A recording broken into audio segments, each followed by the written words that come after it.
Hi guys, quick discussion lang tayo dito sa price action nitong si Pi. Pag-usapan din natin dito yung kanyang chart, no?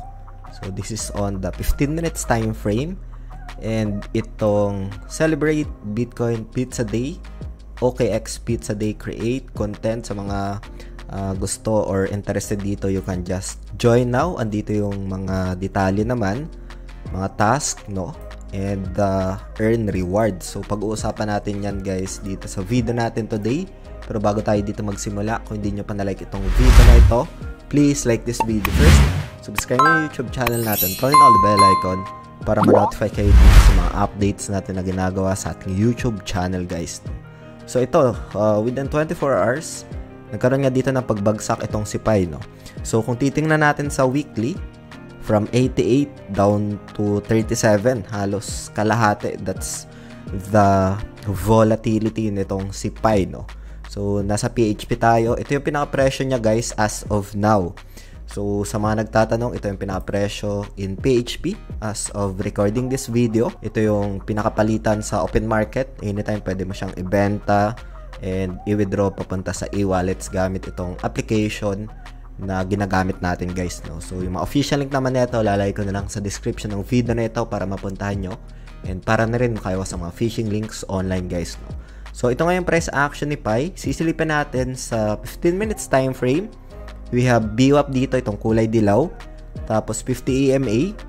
As per checking dito, na-hold pa naman niya, pero if sisilipin natin sa 4 hours, nasa baba na yung price action.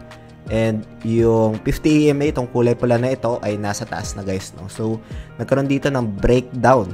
So if we observe, noong May 8, nagkaroon siya dito ng crossover, which is the breakout sa 50 EMA on the 4 hours time frame. And nagkaroon siya ng pag-angat ng presyo around 173% guys, no? And then after that, nagkaroon siya ng retracement. So, silipin natin kung saan siya nauntog. I think within this zone na siya tumama guys, no? Itong area na to noong March 13. Ayan. And after that, na-reject, no? After na ma-reject, nagkaroon ng correction. So, isa sa mga tinitingnan ko dito guys is that yung kanyang MACD rin, ito, may sell-off na nangyari. And kahit pa paano, nagkakaroon siya dito ng momentum, as well as yung crossover dito sa MACD guys, no? So antabayanan ko ito kasi sa 15 minutes time frame, hinuhold niya tong zone na to, no? If ever man na magkaroon siya dito ng continuation, maybe if ever na umangat yung price action, kailangan niya pa ring basagin itong 78.77 cents na resistance, no? If ever man na magkaroon lang ng impulse tapos corrective, yung magiging support niya dito nasa 66 cents, no? Itong zone na to, wherein, if I'm not mistaken, itong dating resistance na mag-a-act as support guys, no? Itong zone na ito. Ayan. So, previous resistance will act as support naman if ever na magkaroon ng pagbagsak ng presyo itong si Pi Network dito, no? So, yun, isa sa mga tinitingnan natin dito yung breakout.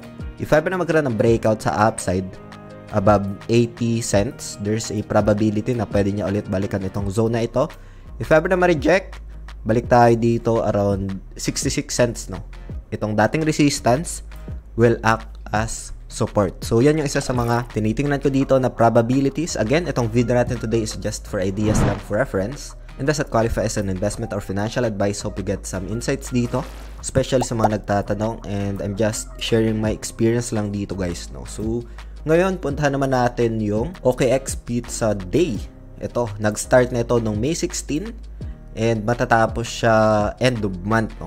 May 31. So you can create content to earn rewards. Yung price pool dito is 100,000 USDT. So you can just join now dito, and then mapupunta kayo dito guys sa pinaka-form, no? So itong form na to, you can like fill out if meron kayong nagawang content about this OKX Pizza Day. Ito yung pinaka-price pool, and you can also complete yung task para makapag-earn dito ng rewards. So you can just follow yung kanilang X, like yung post, retweet yung pinaka-post nila, and you can also create your X content, no? Create your TikTok or YouTube content, and after that, you can submit yung pinaka-content na ginawa mo dito, no? So, nandito naman sa pinakababa yung pinaka-rewards introduction. Yun, you can just explore this one, guys.